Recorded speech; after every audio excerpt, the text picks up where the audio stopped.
This morning on the Fox 61 Morning News, we are under a weather watch alert this morning. Heavy rain and possible flooding expected as the storm rolls on through the state. Our weather and traffic teams are working this morning to make sure you are safe and informed before heading out on the roads. And taking a stand against Eversource's proposed rate hike, what one town is doing to make sure their voices get heard.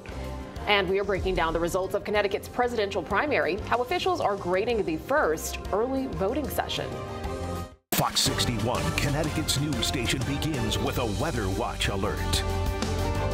6 o'clock on this Wednesday morning. Thank you for waking up with us here on Fox 61 and Fox 61 Plus. I'm Symphony Privet. I'm Keith McGilvery, reminding people that it is in fact April. As you take a look at the radars behind us, meteorologist Matt Scott standing by. This weather watch alert means a lot, Matt. So we are talking wind, rain, and potentially even some snow for folks? For northwestern Connecticut. Oh, wow. You know, I believe it or not, the one concern that I have bigger than all those is flooding potential along the immediate shoreline. We'll get you up to date with some advisories and some flooding warnings coming up in just a moment. Forecast, let me just push up the weather watch alert because I think that's the most important thing. Heavy rain, a little mix in the hills, strong winds. Put it all together later on this afternoon into the evening, you've got trouble brewing. So isolated outages is an issue. Minor coastal flooding. Farther in to the Long Island Sound you go towards Fairfield County, that minor may very well become major. We'll talk about that coming up. Satellite radar picture. We've got it east-northeasterly wind, cloudy skies. Here comes a little bit of rain, but there's more on deck. As we expand the view even further, you'll see just a mammoth storm that is still slowly churning its way through the East Coast. There are thunderstorms moving out of central and northern Jersey right now, and then that extends, the severe weather threat extends all the way down into the Carolinas. You see the cold air wrapping around it. That will bring us a potential for a little snow tomorrow afternoon. First things first, winter weather advisory up, a winter storm watch for northern Litchfield County. That goes till tomorrow morning. The wind is uniform across the board. There are high wind watches, even a couple of warnings with gusts upwards of 50 miles an hour. Wind advisory for the rest of the state for interior parts, and then the flooding, minor to moderate coastal flooding as we hit high tide tonight.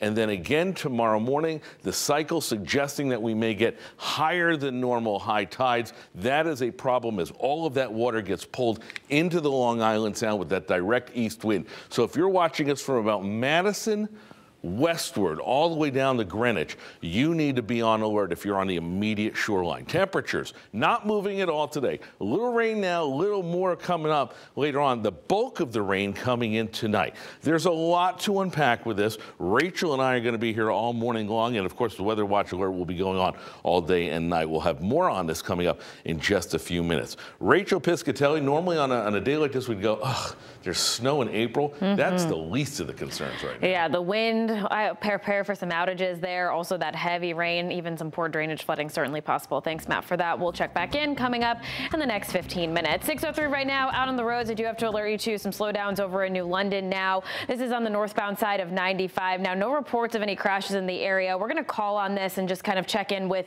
state police in this general area to kind of get caught up on what's going on here. But travel speeds are around 9 miles per hour.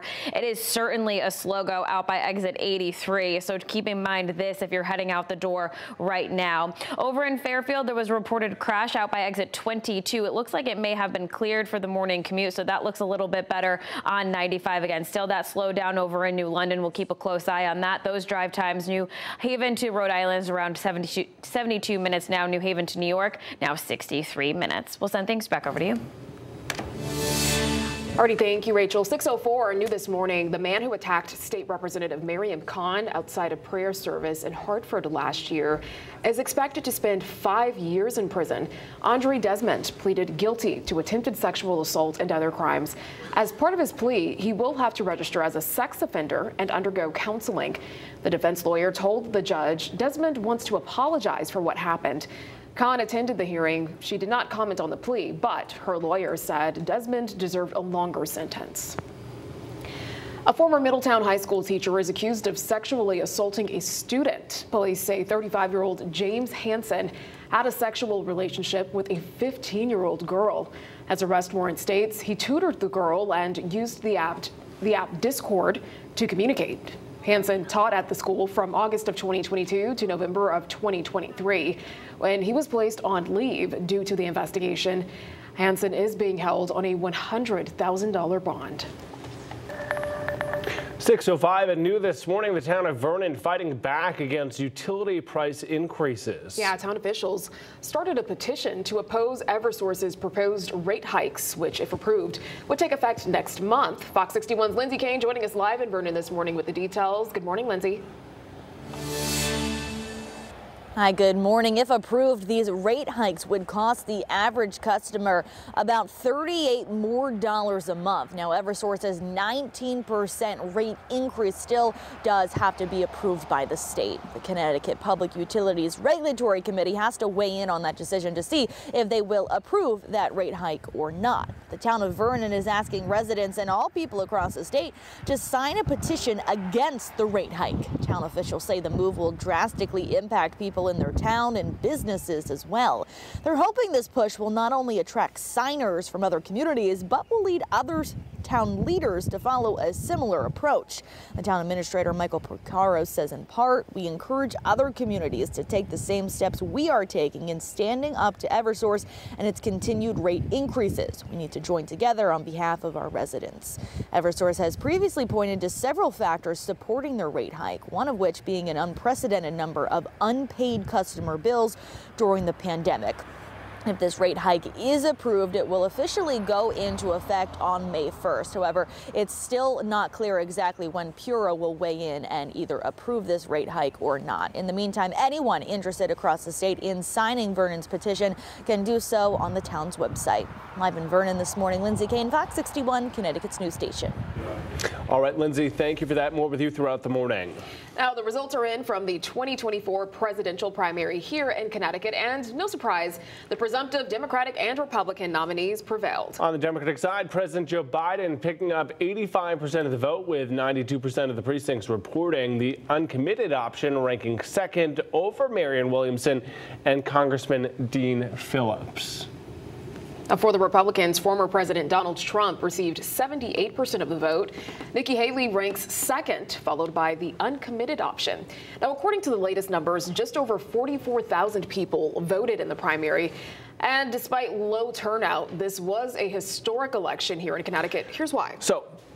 Residents here had 4 days, extra days, to vote before the primary, and more than 18,000 people took that opportunity and voted early in our state. On top of that, the presidential primary was held on a new date. In the past, Connecticut's presidential primary election was held on the last Tuesday in April, but state lawmakers decided last year to move that date up to try to make Connecticut's primary more influential. My hat goes off to all the registrars and town clerks who have pitched in many, many dozens of hours to make early voting a success. On the flip side, there's been a national push for Democrats to vote uncommitted in presidential primaries to send a message to Biden to support a ceasefire in Gaza. Those leading the push for uncommitted at the polls say that last bubble on the ballot holds power, and they do not think it is a throwaway vote. Want to let you know, later on in this hour, I'm going to sit down with Quinnipiac University professor Wes Renfro to talk more about the impact that these changes to our primary have had on our state. He's joined us on election topics before. Excited to have him back again. That conversation live right here, Connecticut's news station, around 6:45 or so this morning. All right, let's get excited. The UConn women's basketball team waking up in Cleveland, Ohio this morning as they prepare to play in the Final Four. Yeah, we knew they would get there, right? Here we go. Yeah, the team arrived in Cleveland last night after taking down Duke in the Elite Eight in Oregon. Now, it's a quick turnaround for Paige Beckers and team, especially considering the number of minutes they have to play due to all the injuries this season. Well, the Huskies will take on Caitlin Clark and the Iowa Hawkeyes Friday night. Tip-off scheduled for 9:30. Fox 61's Brooke Gray Griffin will be heading to Cleveland today to check out the ladies for the Final Four. We're going to look out for her reports starting tomorrow. I saw Brooke's suitcase in the lobby. Oh, I'm like, she is ready to go. I wondered who that belonged to. Yeah, so the UConn men heading to Glendale, Arizona today to get ready for their Final Four appearance. The university will host a send-off celebration, 3:45 this afternoon in stores. The men, of course, looking to win the national title for the second year in a row. First, they have to get to that championship game. They will take on the Alabama Crimson Tide in the final for a Saturday night tip-off scheduled for 8:49. We will have a crew in Arizona with the men as well. Sports director Jonah Karp heading west today. Now, ticket prices. Let's talk about the money here.